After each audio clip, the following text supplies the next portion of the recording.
అదరగొట్టే కారం రంగు రుచి ఆచి కారం పొడి. సీఎం రేవంత్ రెడ్డి అధ్యక్షతన తెలంగాణ కేబినెట్ భేటీ కొనసాగుతోంది. స్థానిక ఎన్నికలు, బీసీ రిజర్వేషన్ అమలు అంశంపై చర్చిస్తున్నారు. కాళేశ్వరం మరమ్మతులపై నిర్ణయం తీసుకోనున్నట్లు తెలుస్తోంది. భూభారతి పోర్టల్ సమస్యలు, పరిష్కార మార్గాలు, పత్తి కొనుగోళ్లలో రైతుల ఇబ్బందులపై చర్చిస్తున్నట్లు సమాచారం.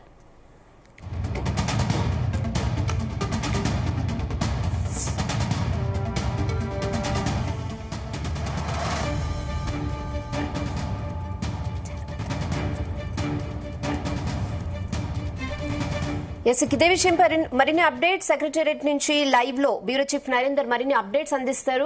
నరేందర్. రైట్ రేనా, కాసేపటి క్రితమే ఒక అరగంట సేపు అయింది మంత్రివర్గ సమావేశం స్టార్ట్ అయింది.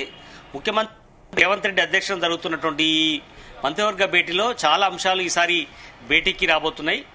జూబ్లీహిల్స్ బైపోల్ సందర్భంగా దాదాపు నెల 45 రోజుల నుంచి పూర్తిగా ప్రచారాన్ని వాళ్ళు నిర్వహించినటువంటి పరిస్థితి మనం చూసాం. దీని తర్వాత ఎట్టకేలకు ఆ విజయోత్సవంతో ఉన్నటువంటి వాళ్ళు త్వరలోనే స్థానిక సంస్థల ఎన్నికలు కూడా నిర్వహించి పట్టు సాధించాలన్నటువంటి ఆలోచనతో ప్రభుత్వం సిద్ధంగా ఉంది. ఇందుకు సంబంధించినటువంటి అంశం ప్రధానంగా బీసీలకు 42% ఇచ్చే అంశం మీద ఇప్పటికే జీవో 9 కానీ 41, 42కి సంబంధించినటువంటి అంశం మీద ఇప్పటికే కోర్టులు పక్క పెట్టినటువంటి నేపథ్యంలో దానికి ఎలా ముందుకెళ్లాలన్నట్టు అంశం మీద కూడా ప్రధానంగా చర్చ జరుగుతుంది. అయితే రావడంతో కేబినెట్ సమావేశంలో ఒక కీలక నిర్ణయం అయితే చేశారు. ఎందుకంటే సౌదీ అరేబియాలో ఇలా జరిగినటువంటి ఏదైతే బస్సు ప్రమాదం ఉందో అక్కడ హైదరాబాద్ సంబంధించినటువంటి వాళ్ళే ఎక్కువ మంది చనిపోయారు. వారికి 5 లక్షల రూపాయల ఎక్స్గ్రేషియా ఇవ్వాలన్నటువంటి నిర్ణయాన్ని కాసేపటి క్రితమే ముందుగా ఆ నిర్ణయం తీసుకున్నారు.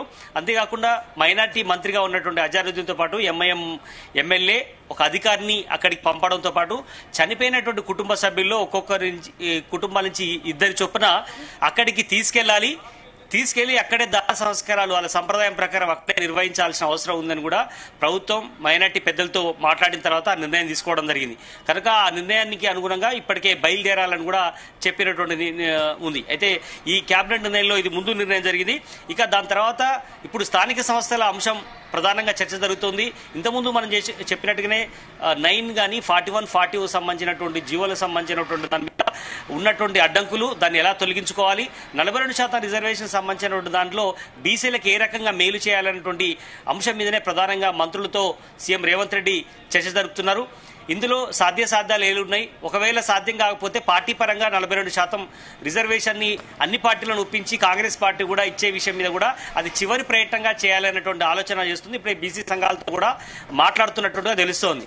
ఇప్పటికే కొంతమంది సీనియర్ న్యాయ నిపుణులతో కూడా ఫోన్లో మాట్లాడడం వాళ్ళని జరిగింది. ఇప్పటికి కొంతమంది కూడా రాష్ట్రానికి సంబంధించినటువంటి కొంతమంది న్యాయవాదులతో కూడా కేబినెట్ సమావేశంలో చర్చిస్తున్నట్టుగా తెలుస్తోంది. ఈ అంశంతో పాటు ఇంకా రాష్ట్రంలో చాలా అంశాలు ఉన్నాయి. ఎందుకంటే కాంగ్రెస్ ప్రభుత్వం అధికారంలోకి వచ్చి రేపు డిసెంబర్ 7వ తేదీ నాటికి 2 ఏళ్లు పూర్తవుతున్నటువంటి పరిస్థితి ఉంది. కనుక 8వ తేదీ నుంచి 8, 9 నాడు పెద్ద ఎత్తున సంబరాలు నిర్వహించాలి రాష్ట్రంలో అనేటువంటి ఆలోచన చేస్తుంది. రైజింగ్ తెలంగాణ పేరుతో ఇప్పటికే కార్యక్రమం నిర్వహించుకుంటోంది. 8వ తేదీ నాడు ఒక కార్యక్రమం, 9వ నాడు మరొక కార్యక్రమాన్ని నిర్వహించాలన్నటువంటి ఆలోచన చేస్తున్నటువంటి పరిస్థితి. 1వ తేదీ నుండి అంటే డిసెంబర్ 1 నుంచి 9వ తేదీ వరకు రాష్ట్ర వ్యాప్తంగా ఇప్పటి వరకు జరిగినటువంటి అభివృద్ధి సంక్షేమ ఫలాలు రాష్ట్రంలో ప్రతి ఒక్క కుటుంబానికి అందుతున్నాయన్నటువంటి విషయాన్ని ఇప్పటికే జనాల్లోకి తీసుకెళ్లాల్సిన అవసరం ఉందని కూడా చెప్తున్నారు. అందుకనే ఈ కార్యక్రమం అయిపోయిన తర్వాత అంటే 9వ తారీఖు తర్వాతనే స్థానిక సంస్థల ఎన్నికల గురించి ఆలోచించాలి. ఎందుకంటే ఇప్పుడే ముందే నిర్ణయం తీసుకుంటే కేబినెట్ దీని మీద ఇబ్బంది పడే అవకాశం ఉంటుందని కూడా ఆలోచిస్తున్నారు.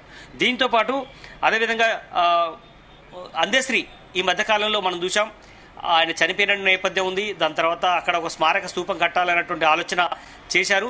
దానికి సంబంధించిన నిర్ణయాన్ని కేబినెట్లో అప్రూవల్ తీసుకుంటున్నారు. వాళ్ళ కుటుంబంలో వాళ్ళ కొడుకుకు ఒక ఉద్యోగం ఇవ్వాలి అన్నటువంటి ఆలోచన కూడా చేశారు. కేబినెట్లో నిర్ణయం తీసుకోబోతున్నారు.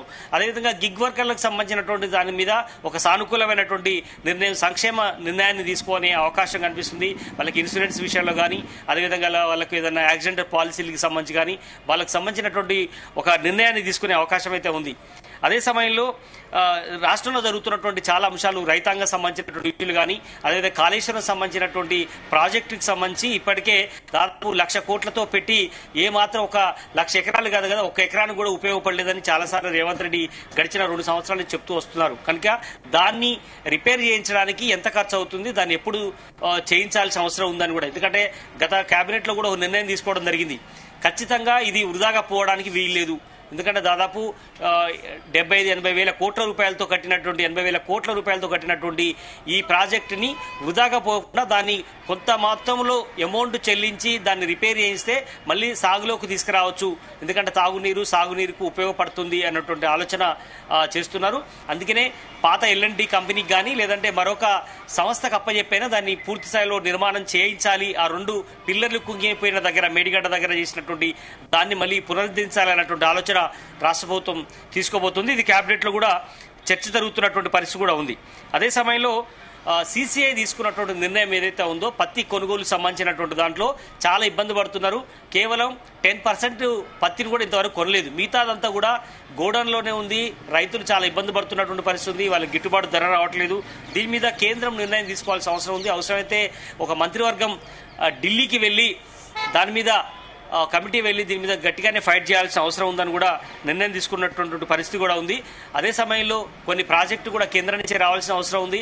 వాటి మీద నిర్ణయం తీసుకోవాల్సిన అవసరం ఉంది. అది త్వరలోనే రాష్ట్రానికి రావాల్సినటువంటి పలు అంశాల మీద కూడా ఒక కేబినెట్ బృందం ఢిల్లీకి వెళ్లి సరి అయినటువంటి తీసుకురావాల్సిన అవసరం. అదే 4th సిటీకి సంబంధించినటువంటి విషయాలు కానీ మూసి సంబంధించినటువంటి ప్రక్షాళనకు సంబంధించిన ప్రాజెక్టు కానీ ఇట్లాంటి అన్ని అంశాల మీద కూడా చర్చ జరుగుతున్నట్టుగా కూడా తెలుస్తుంది. ఇట్లా ప్రధానంగా పలు అంశాల మీద చర్చ జరుగుతున్నటువంటి నేపథ్యంలో ఇప్పుడు స్థానిక సంస్థల ఎన్నికల మీదనే ప్రధానమైనటువంటి దృష్టి మనకు కనిపిస్తుంది. ఏదైతే గతంలో నిర్ణయం తీసుకున్నారో జూబ్లీహిల్స్ ఎన్నికల ముందు, దాని తర్వాత ఆపివేయడం జరిగింది. కోర్టు ఎప్పుడైతే మొట్టికాయలు వేయడం జరిగిందో ఢిల్లీకి వెళ్లారు. సుప్రీంకోర్టులో వాదనలు వినిపించే ప్రయత్నం చేశారు. స్పెషల్ లీవ్ పిటిషన్ వేశారు. ఆ స్పెషల్ లీవ్ పిటిషన్లో కూడా ప్రభుత్వానికి సానుకూలంగా రాకపోవడంతో వెనక్కి తగ్గారు. దీని తర్వాత మరొక నిర్ణయం కోసం వెయిట్ చేస్తున్నటువంటి పరిస్థితి కూడా ఉంది. కనుక ఒకవేళ కోర్టు ద్వారా కనుక నిర్ణయం జరగకపోతే దాన్ని ఏం చేయాలి అన్నటువంటి, ఎందుకంటే సుప్రీంకోర్టు పద్ధతి ప్రకారం 50% లోపటనే రిజర్వేషన్ ఇవ్వాల్సిన అవసరం ఉంది. ఎస్సీ ఎస్టీలకు ఇప్పటికే 20% రిజర్వేషన్ అమలు అవుతోంది. మిగతా 25% లోపటనే బీసీలకు రిజర్వేషన్ ఇవ్వాల్సి వస్తుంది వాళ్ళ సుప్రీంకోర్టు ఇచ్చిన దాని ప్రకారం అయితే. అలా కాకుండా ఖచ్చితంగా మొన్న చేసినటువంటి జనాభా లెక్కలు కావచ్చు, దాని తర్వాత కమిటీ వేయడం కానీ మొత్తం చేసినటువంటి కృషిని సుప్రీంకోర్టులో వివరించారు, న్యాయ నిపుణులకు వివరించారు. కానీ ఎక్కడ కూడా కోర్టు దీన్ని అంగీకరించలేదు. కనుక ఇక్కడ సాధ్యాలు ఉన్నా కూడా దాన్ని ఖచ్చితంగా ముందుకు వెళ్లాల్సిన అవసరం ఉందని కూడా రాష్ట్ర ప్రభుత్వం భావిస్తుంది. త్వరలోనే ఒక వారం 10 రోజుల్లోనే ఆ నిర్ణయం తీసుకొని సాధ్యం కాకపోతే ఖచ్చితంగా 42% ఏదైతే ఉందో దాని ప్రకారం పొలిటికల్ పార్టీస్ ద్వారానే ఇప్పించాల్సిన అవసరం ఉందని కూడా ఉంది. కానీ ఈ నిర్ణయం పట్ల అటు బీఆర్ఎస్ కానీ బీజేపీ కానీ తీవ్రంగా ఫైర్ అయ్యే అవకాశం అయితే ఉంటుంది. బీసీ సంఘాలు కూడా దీన్ని అంగీకరించే అవకాశం కూడా లేదు.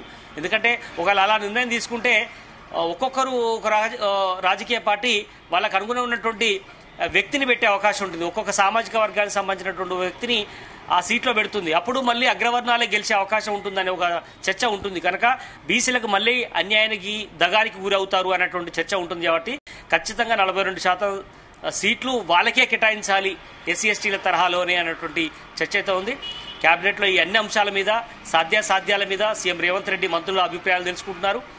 ముందుగా మనకు బయటకు వచ్చినటువంటి సమాచారం ప్రకారం సౌదీ అరేబియాలో చనిపోయినటువంటి ఏదైతే ముస్లిం ఉన్నారు వాళ్ళందరికీ కూడా 5 లక్షల ఎక్స్గ్రేషియా ఇవ్వడం, అదే సమయంలో వారిని అక్కడ ఆదుకోవడంతో పాటు వారిని అక్కడే దాన సంస్కారాలు చేసే విధంగా ఇక్కడ మత పెద్దల్ని పంపించడం, మంత్రిగా పంపించే ఆలోచన చేసినట్టుగా కూడా నిర్ణయం జరిగింది. ఇప్పుడు స్థానిక సంస్థల ఎన్నికల మీద చాలా హాట్గా కేబినెట్ చర్చ జరుగుతున్నట్టుగా తెలుస్తోంది. Okay Narender, thanks for the updates.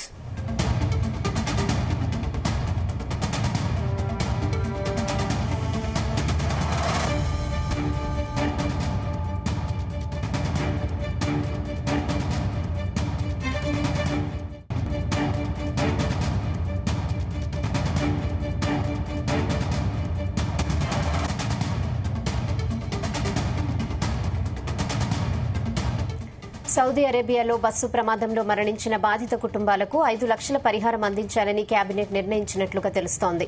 మంత్రి అజారుద్దీన్ ఎంఐఎం ఎమ్మెల్యే మైనార్టీ విభాగానికి చెందిన ఒక అధికారితో కూడిన ప్రభుత్వ ప్రతినిధి బృందాన్ని వెంటనే సౌదీకి పంపించాలని నిర్ణయించినట్లు సమాచారం.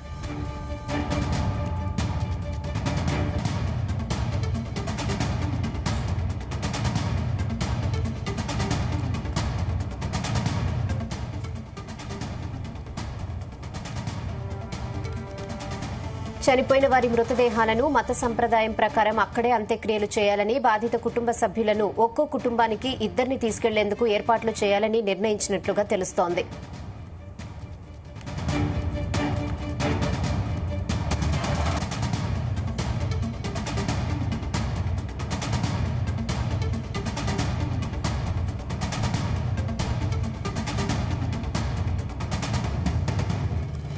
ప్రముఖ సహజ కవి అందశ్రీ మృతి పట్ల తెలంగాణ మంత్రివర్గం సంతాపం తెలిపి నివాళులర్పించారు.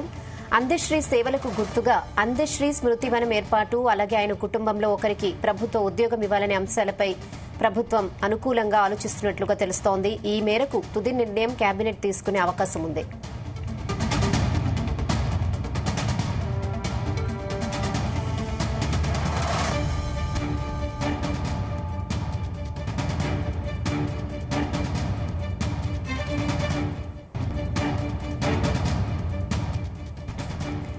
ఈ సమావేశంలో స్థానిక సంస్థల ఎన్నికల నిర్వహణ ప్రధాన ఎజెండాగా నిలవనుంది. బీసీ రిజర్వేషన్ల అమలు, ఎన్నికల షెడ్యూల్ ఖరారు వంటి అంశాలపై లోతైన చర్చ జరగనున్నట్లు వర్గాలు వెల్లడిస్తున్నాయి. స్థానిక ఎన్నికలు ఎప్పుడు నిర్వహిస్తారన్న వివరాలను నవంబర్ 24 లోపు తెలియజేయాలని రాష్ట హైకోర్టు ఇప్పటికే ఆదేశించిన నేపథ్యంలో ఈ రోజు కేబినెట్ భేటీకి కీలక ప్రాధాన్యత ఏర్పడింది. బీసీలకు 42% రిజర్వేషన్ల వ్యవహారంపై నేటి కేబినెట్ స్పష్టతనిస్తే రాష్ట్రంలో స్థానిక ఎన్నికల నగారా త్వరలోనే మోగే అవకాశం ఉంది.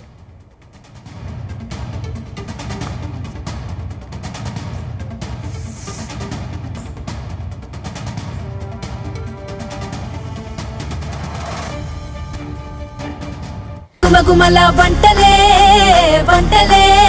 తెరకొట్టే కారం రంగు రుచి ఆచి కారం పొడి.